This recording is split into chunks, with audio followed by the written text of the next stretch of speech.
Hola, buenos días. Bienvenidos al proyecto IPG Patsala de Español. Me llamo Carlos Izquierdo Tobías y soy ex profesor visitante de Jamia Millia Islamia en Nueva Delhi. Ahora nos encontramos en el módulo 27 del paper Introducción al cine español.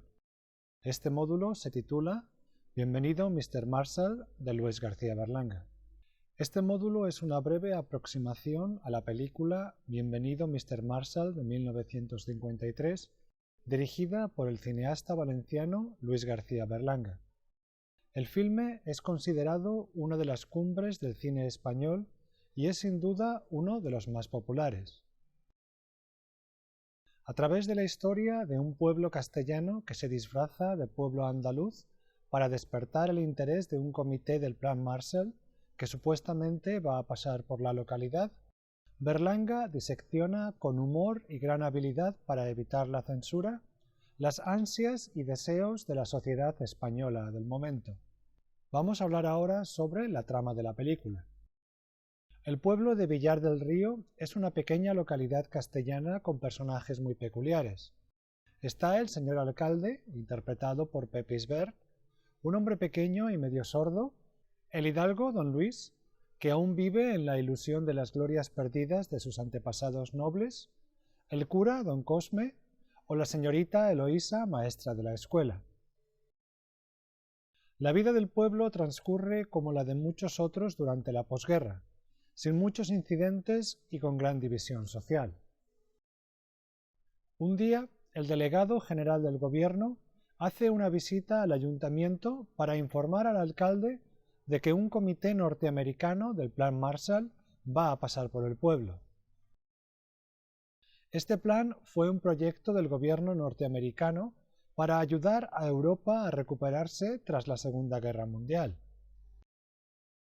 Lo cierto es que la dictadura del general Franco aisló a España de Europa y del entorno de países democráticos y el Plan Marshall apenas condujo algunas actividades en España. Pero esta es una de las ironías fantásticas de la película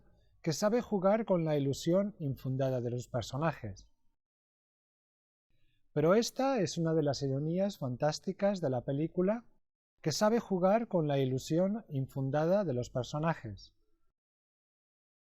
Al mismo tiempo, se encuentra en Villar del Río Carmen Vargas, que es interpretada por Lolita Sevilla, una cantante andaluza con su representante Manolo. Este considera la inminente llegada de los americanos como una gran oportunidad para el pueblo y ofrece varias sugerencias al alcalde para embellecer la localidad, hacer que los americanos se queden allí por un tiempo y que ayuden a la población con sus dólares. Manolo asegura haber pasado tiempo en los Estados Unidos y conocer la mentalidad de los norteamericanos que, según él, tienen una imagen de España que corresponde a la exótica Andalucía. Un pueblo castellano como el de Villar del Río carece, opina el representante,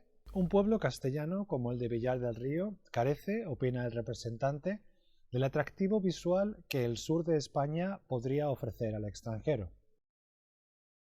Para ello, el propio Manolo invierte su dinero para transformar la localidad castellana en un vibrante pueblo del sur.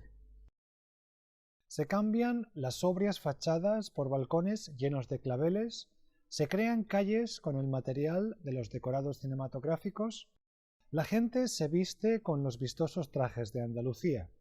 La ilusión creada por el alcalde y Manolo se materializa en una lista de peticiones individuales para los americanos que han pasado a convertirse en la imaginación de la población en una especie de reyes magos que traerán regalos para todos.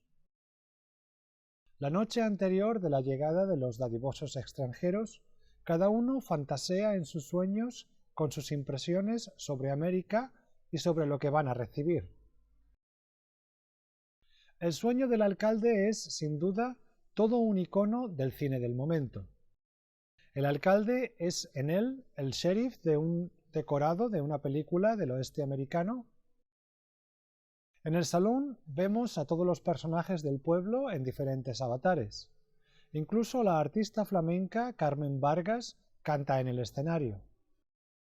El malo de la película es Manolo, que provoca al alcalde a un duelo en el que terminan enfrentándose todos los asistentes al bar. Al día siguiente, varios coches pasan de largo por el pueblo ante las miradas expectantes de todos en sus coloridos trajes. Sin embargo, a pesar de la decepción general, nadie culpa a nadie y todos contribuyen a pagar los gastos de la mascarada. Vamos a hablar ahora sobre el proyecto y sus realizadores. Bienvenido Mr. Marshall es considerada una de las obras maestras de la cinematografía española. Su director, Luis García Berlanga, nació en Valencia en 1921 en una familia de terratenientes de Camporrobles. Su primer largometraje, Esa pareja feliz, del año 51, fue un trabajo de guión y dirección común con Juan Antonio Bardem. Los dos, de convicciones políticas de izquierdas, son considerados los más importantes cineastas de posguerra. Bienvenido Mr. Marshall fue el segundo largometraje del realizador valenciano, esta vez en solitario frente a la dirección. El guión fue el resultado de la colaboración con Juan Antonio Bardem y Miguel Miura, escritor de teatro cómico. El proyecto fue originalmente un encargo a Berlanga para que hiciera una película folclórica para el lanzamiento artístico de la cantante Lolita Sevilla. En El último austrohúngaro, Conversaciones con Berlanga, en el libro El último austrohúngaro, Conversaciones con Berlanga, el propio Berlanga dice: la primera sinopsis que escribimos Bardem y yo era un drama rural, al estilo del cine del Indio Fernández. Los productores nos dijeron que por qué no hacíamos algo más divertido. Entonces la primera idea que tuvimos fue hacer algo sobre la Coca-Cola y el vino. Posteriormente, siguiendo el planteamiento de la Kermés Heroic, nos decidimos por la historia de un pueblo que soporta la invasión a base de halagar a los invasores, hasta ir evolucionando hacia lo que finalmente es la película. Una vez que Juan Antonio Bardem y yo terminamos el guión, Miura, con la aquiescencia nuestra, una vez que Juan Antonio y yo terminamos el guión, Miura, con la aquiescencia nuestra, pule los diálogos y escribe las letras de las canciones. Miura hizo un estupendo trabajo de dialoguista. Termina aquí la cita.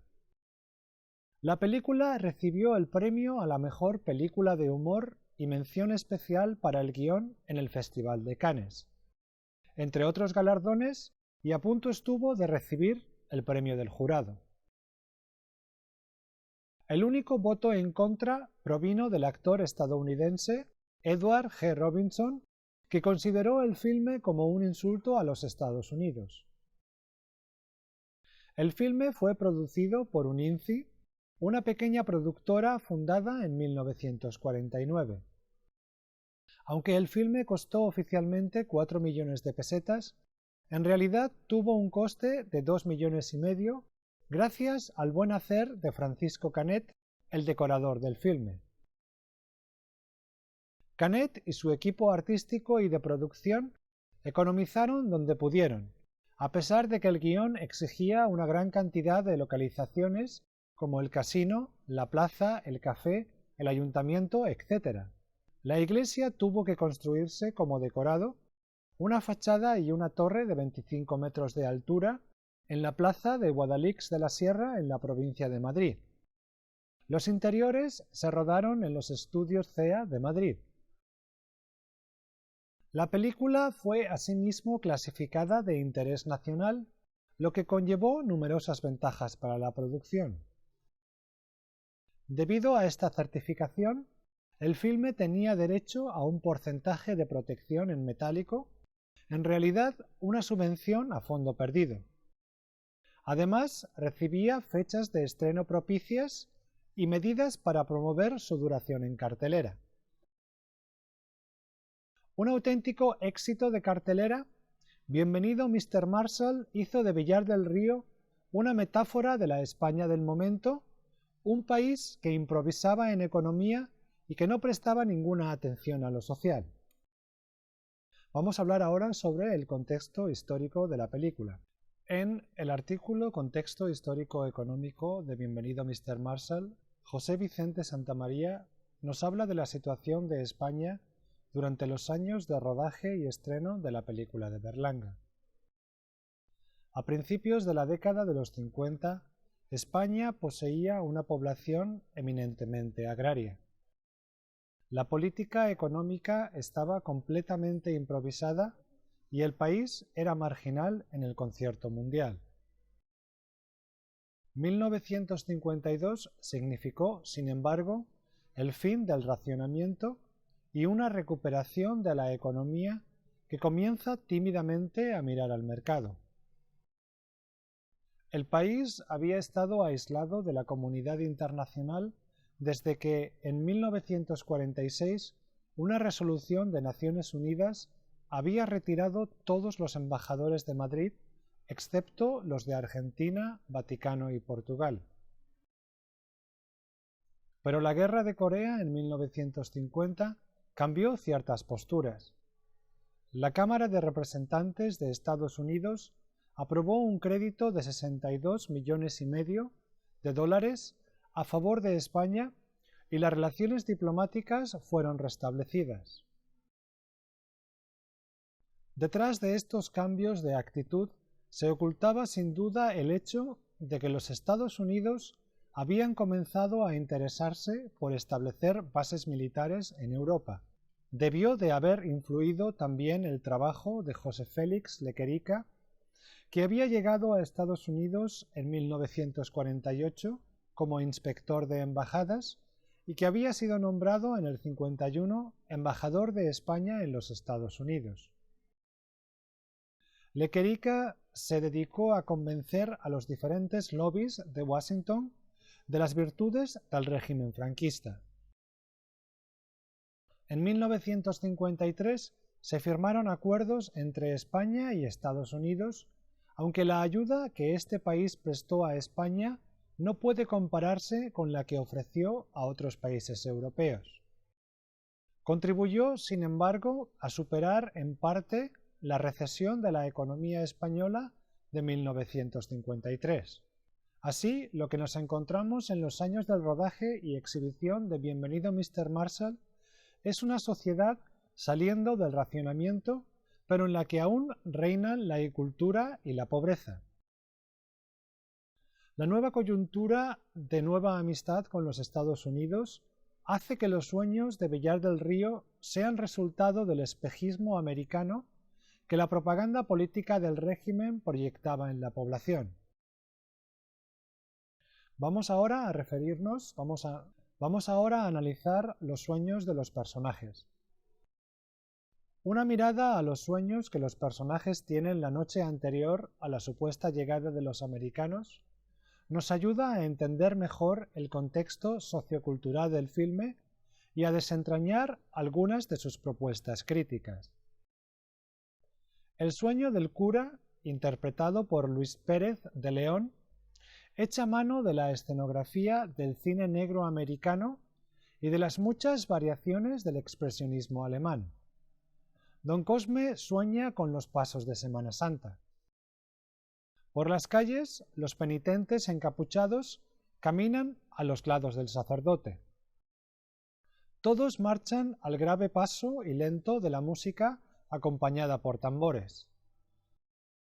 De repente, doblan una esquina y podemos ver la espalda de los penitentes en la que está escrito Ku Klux Klan, la organización xenófoba estadounidense.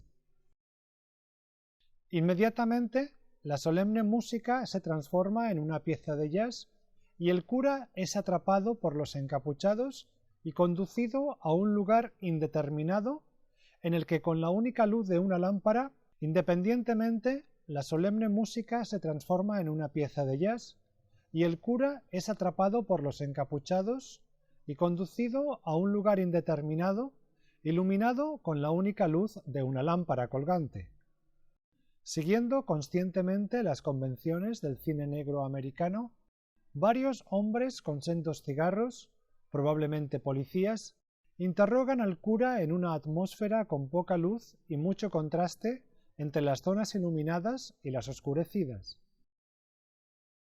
Pronto el sacerdote es llevado ante un juez en una sala que recuerda a las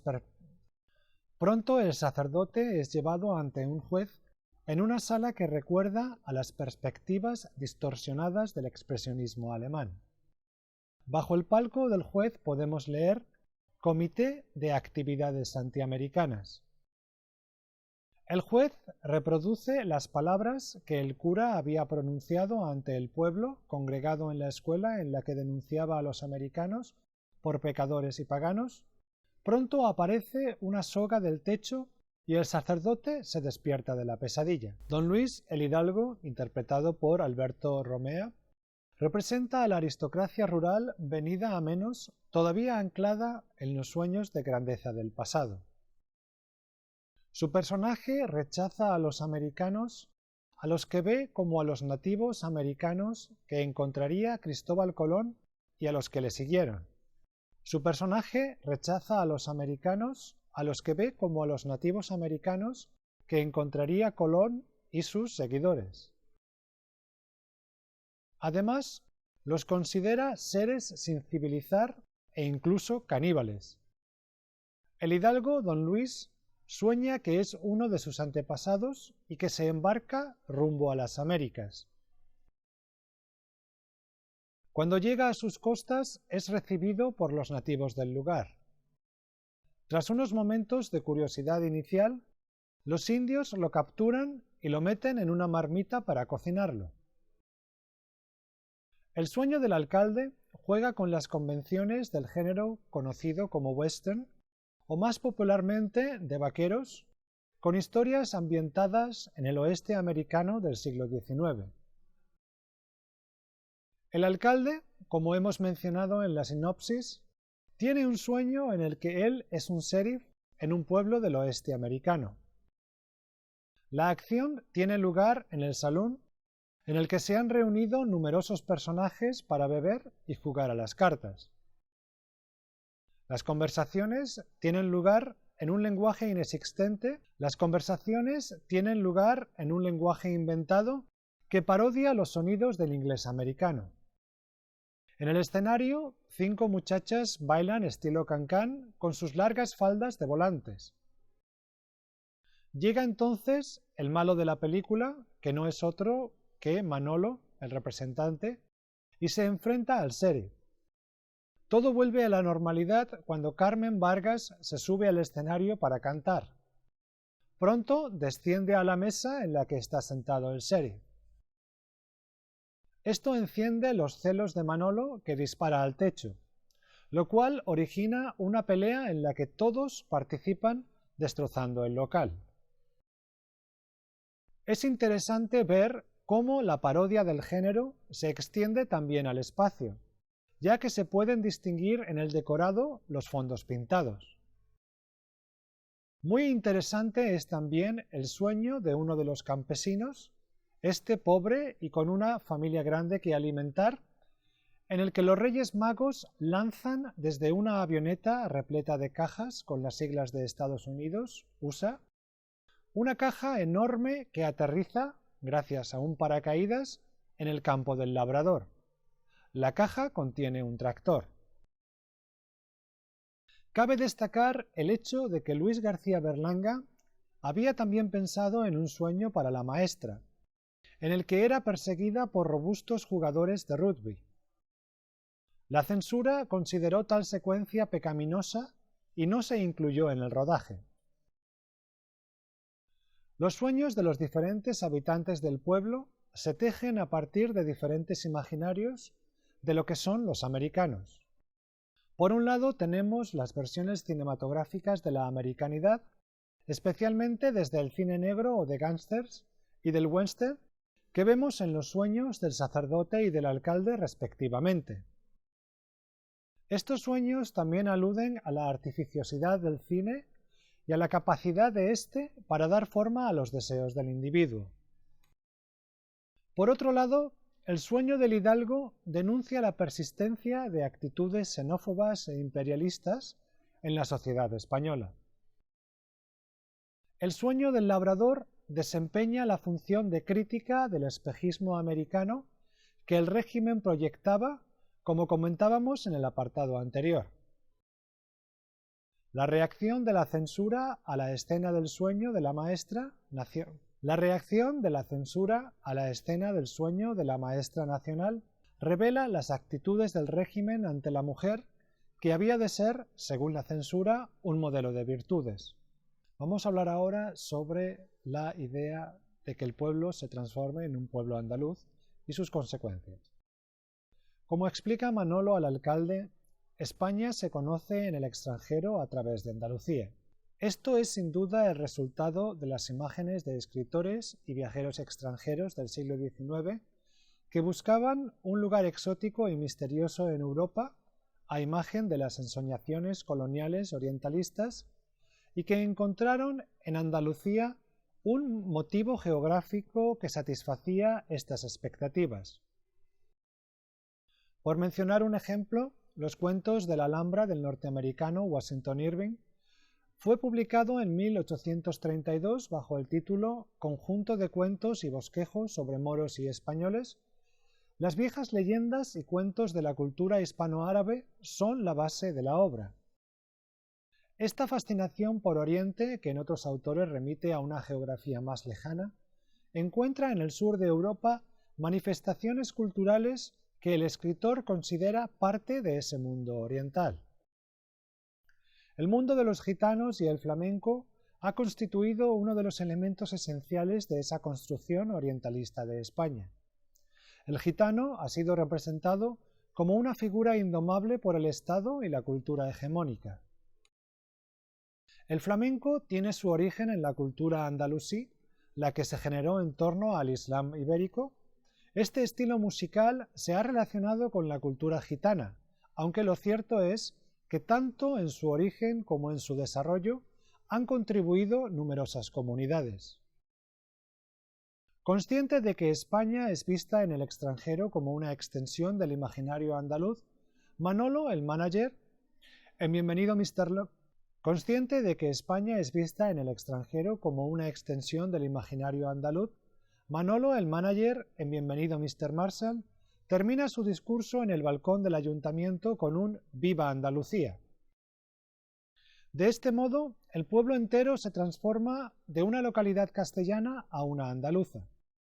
Haciendo uso de técnicas de la escenografía cinematográfica, se levantan calles falsas, se adornan fachadas y todos se visten con los trajes considerados típicos del sur de España. El país sacrifica su heterogeneidad para agradar a los ojos de los ricos extranjeros.